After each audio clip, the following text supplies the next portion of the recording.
నమస్తే సార్. నమస్తే. సార్ మామూలుగా మీరు ఈ హృదయ రేఖకి సంబంధించి మాట్లాడినప్పుడు పోల్చుకొని చూస్తే భలే ఉంది కదా అనిపిస్తుంది. అమ్మో! ఇలా ఉంటే ఏంటి పరిస్థితి అనిపిస్తుంది. ఇలా రకరకాల డౌట్స్. అండ్ క్యారెక్టర్స్‌కి సంబంధించి లాస్ట్ టైమ్ మనం వీడియో చేసున్నాం.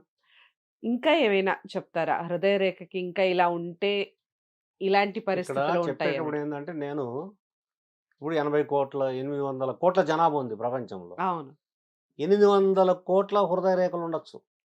ఓకే. ఒకటే ఉండేది అందరికీ వర్తిస్తుందని కాదు. హ్మ్. హ్మ్. కాబట్టి ఇది జనరలైజ్ అంతా చూసి జనరలైజ్ చేసి చెప్తున్నాను నేను. ఓకే. అంతేగాని ఇలాగుంటే నాకిలా అయిపోతుంది, ఇలాగుంటే ఇలాగయిపోతుంది నెగెటివ్ తీసుకోవద్దు దాన్ని. ఓకే. పాజిటివ్‌గా తీసుకోవాలి దీన్ని. హ్మ్. తీసుకొని నాకిలా ఉంది, దాన్ని రెక్టిఫై ఎలా చేసుకోవాలి? రైట్. ఏమైనా ప్రాబ్లమ్ ఉంది, దాన్నెట్లా మనం how to rectify it?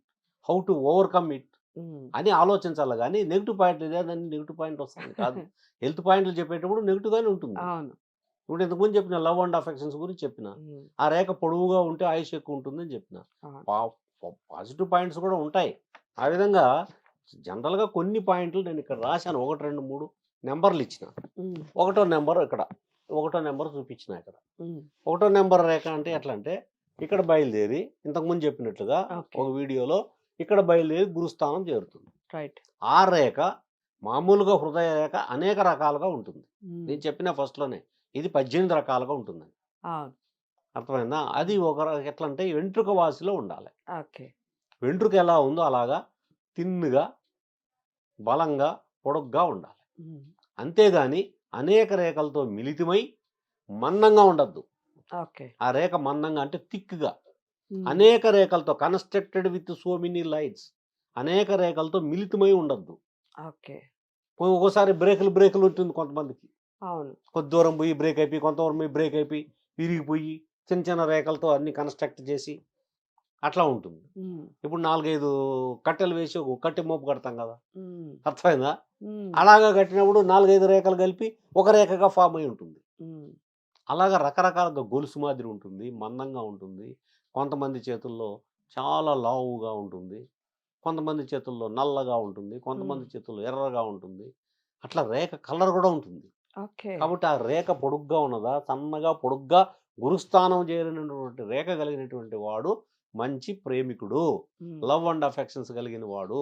Okay. ఆయుష్ ఎక్కువ, భక్తి, దైవ చింతన, దైవ బలము, హ్మ్. సోషల్ సర్వీసు, లీడర్‌షిప్ క్వాలిటీసు, హ్మ్. ఆ!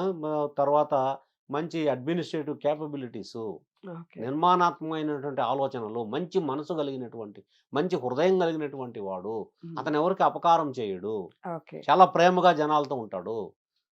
యూనివర్సల్ లవ్ ఉంటుంది అతనికి. హ్మ్. అదే అనమాట. ఈ first okay. First point. Okay. ఈ సెకండ్ పాయింట్ ఏంటంటే మందంగా ఉంది చూడండి. రైట్.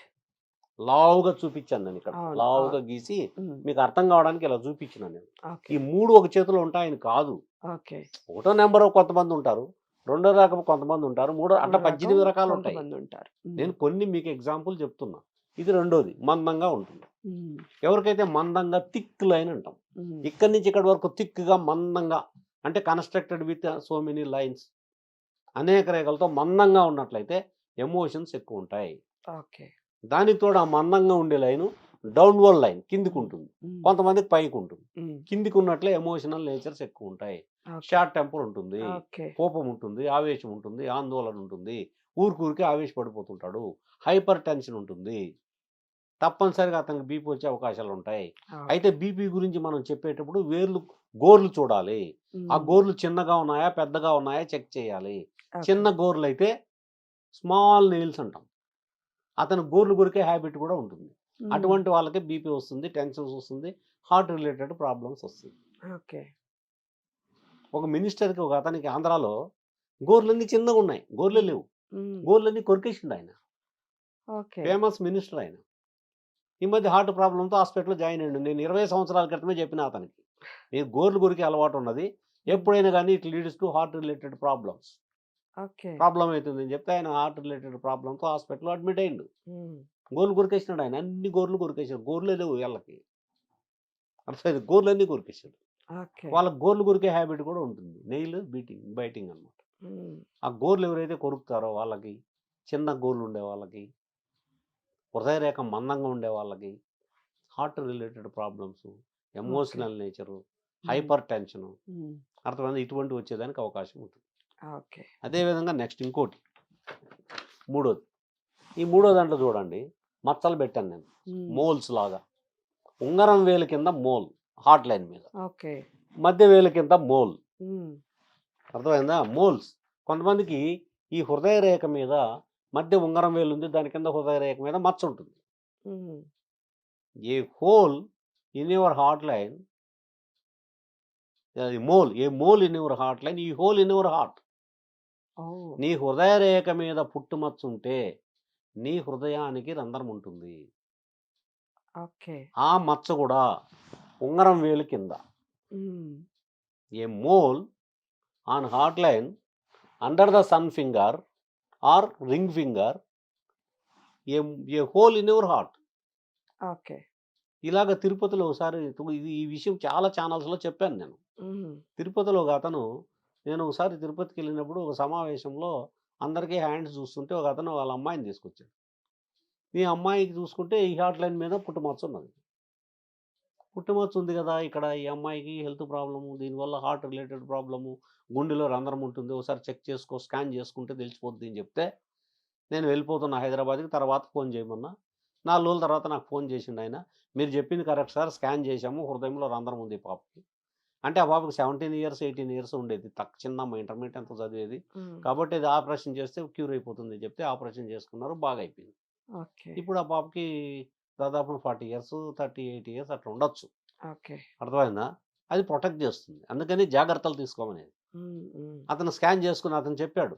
మీరు చెప్పిన దానివల్ల నేను తెలుసుకున్నా సార్. లేకపోతే తెలిసేది కదా! అట్లాగే ఉండిపోతే అది ఎప్పుడైనా ప్రాబ్లమ్ అయ్యేది. సడెన్‌గా హార్ట్ రిలేటెడ్ ప్రాబ్లమ్స్ వచ్చేటివి. రైట్. కాబట్టి a a mole black mole on heart line under the sun finger is not a good sign. It okay. Leads heart related problems. Right. దాన్ని తెలుసుకొని రెక్టిఫై చేసుకోవడానికి అవకాశం ఉంది. అందుకే పామిస్ట్ ఈజ్ ఏ సైన్స్ అన్న. Right. నేనేమో హార్ట్‌ని ఈడ స్కాన్ చేయలా. హ్మ్. హార్ట్‌ని అదేదో చెప్తారే మనము స్కాన్ చేయలా హ్మ్. కదా! మనం ఈసీజీ చేయలా. అవును. ఏమి రిపోర్ట్ ఏం చేయకుండానే కేవలము ఆ పుట్టుమచ్చ హృదయ రేఖ మీద ఉన్న దాన్ని బట్టి అతను ఈ ప్రాబ్లమ్ ఉంటుంది అని చెప్తే వాళ్ళు హాస్పిటల్‌కెళ్ళి చూపించుకొని, చెక్ చేసుకొని జాగ్రత్త పడడానికి అవకాశం ఉంటుంది. రైట్. అంతేగాని కొంతమంది ఇవన్నీ చెప్పేసే దానివల్ల భయపడిపోతున్నారు. ఎందుకు భయపడ్డాం? ఓకే. ఏమన్నా తప్పు చేస్తున్నామా? మనకుంటే గదా ప్రాబ్లమ్. అవును. మనకు లేని దాని గురించి భయపడిపోయేదెందుకని? హ్మ్. ఎవరికుంటుందో వాళ్ళు కొంచెం ఆందోళనకు గురి కావాలి, చూపించుకోవాలి. ఓకే. బాగా టెక్నాలజీ డెవలప్ అయింది. ఫార్మా రంగము, మెడికల్ రంగము విశేషంగా డెవలప్ అయింది ఈ ప్రపంచంలో. హ్మ్. అర్థమైందా? ఇంతకుముందు బైపాస్ సర్జరీ చేసేవాళ్ళు. ఇప్పుడు కేవలము చిన్న టెక్నికల్ వల్ల వాళ్ళు పైనుంచినే చిన్న రంధ్రాలు పెట్టి హార్ట్ ద్వారా చిన్న చిన్న ప్రాబ్లమ్స్ అన్ని రెక్టిఫై చేసేస్తున్నారు. అవును. బ్రెయిన్ ఆపరేషన్ జరుగుతున్నాయి. కిడ్నీ ఆపరేషన్ జరుగుతున్నాయి. హార్ట్ ట్రాన్స్‌ప్లాంటేషన్ జరుగుతున్నది. కిడ్నీ ట్రాన్స్‌ప్లాంటేషన్ జరుగుతున్నది. కొన్నేళ్ల క్రితం ఇటువంటి టెక్నాలజీ లేదు. రైట్. ఇప్పుడు టెక్నాలజీ వచ్చింది. ఆ ఓకే. టెక్నాలజీ మనం ప్రాపర్‌గా యూజ్ చేసుకొని, వాళ్ళ సలహాలు తీసుకొని వెళ్తే, మనం హ్మ్. రెక్టిఫై చేసుకోవచ్చు. ఓకే. దాన్ని భయపడడం ఎందుకని? హ్మ్. నెగెటివ్ థింకింగ్ చాలామంది అంటుంటారు. అవును. ఇవన్నీ చేసి భయపెట్టిస్తున్నారు. ఎందుకు చెప్తున్నారని. ఈడేమి ఎవరిని భయపెట్టించడం కాదు. వాస్తవాలు చెప్తున్నాం. వాస్తవాలు చెప్తున్నారు. రైట్. నిజాలు మీ ముందర పెడుతున్నాం. హ్మ్. నేను హ్మ్. దీంట్లో రీసెర్చ్ చేసిన, పీహెచ్‌డీ చేసిన. ఈ హ్మ్. అద్భుతమైన శాస్త్రం ఇది. భారతదేశంలో పుట్టింది. హ్మ్. పురాణాల్లో ఉన్నది. రామాయణంలో ఉంది. భాగవతంలో ఉంది. అర్థమైందా? అనేక రకాలైన పురాణాల్లో దీని గురించి ప్రస్తావన ఉన్నది. ఓకే.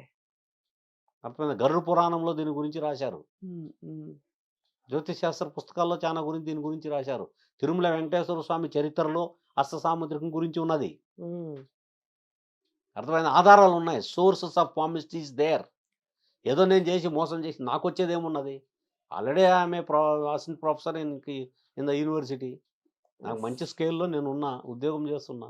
ఈ హ్మ్. మధ్యనే రిటైర్డ్ అయినా. నాకేమి మిస్‌యూజ్ చేసి జనాలనేదో సంపాదించుకోవాలా, బోగస్ చేయాలా, మోసం చేయాలా, ఇవన్నీ ఏమి అట్లా థాట్ ఏం లేదు నాకు.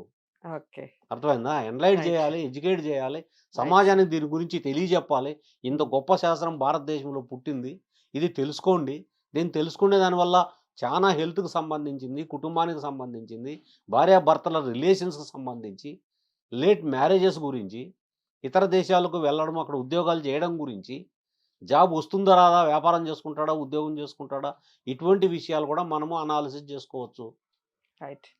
సో, చాలా అంటే చాలా ఇంట్రెస్టింగ్ టాపిక్ మాట్లాడుతూ ఉన్నారు సార్. నిజంగా చాలా ఎఫెక్టివ్‌గా ఉంది. చాలా విషయాలు తెలియని విషయాలు తెలియచెప్తూ ఉన్నారు. నిజంగానే తెలుసుకోవాల్సిన సైన్స్‌కి రిలేటెడ్‌గా ఉన్న సబ్జెక్ట్ ఇది. మనకి ఇప్పుడు సార్ చెప్పినటువంటి ఏదైతే ఈ పుట్టుమచ్చకు సంబంధించి ఉందో, నిజంగా 100% ఇలాంటివి నిజమైనప్పుడు మనం ఇలాంటి శాస్త్రాల్ని నమ్మి తీరాలి అని మనకనిపిస్తూ ఉంటుంది. సో, మీ హృదయ రేఖ ఏ విధంగా ఉంది? ఎక్కడ ఉంది? ఒకసారి చూసుకోండి. మీకు ఇంకా డౌట్స్ ఉంటే తప్పకుండా స్క్రీన్ మీద కనపడే నంబర్‌కి కాల్ చేయండి. మరిన్ని విషయాలతో, మరింత మంచి సమాచారంతో మళ్ళీ మీ ముందుకొస్తాను. తప్పకుండా ఈ వీడియోని లైక్ చేసి, షేర్ చేయండి. మా ఛానెల్‌ని సబ్స్క్రైబ్ చేసుకోండి. నమస్తే.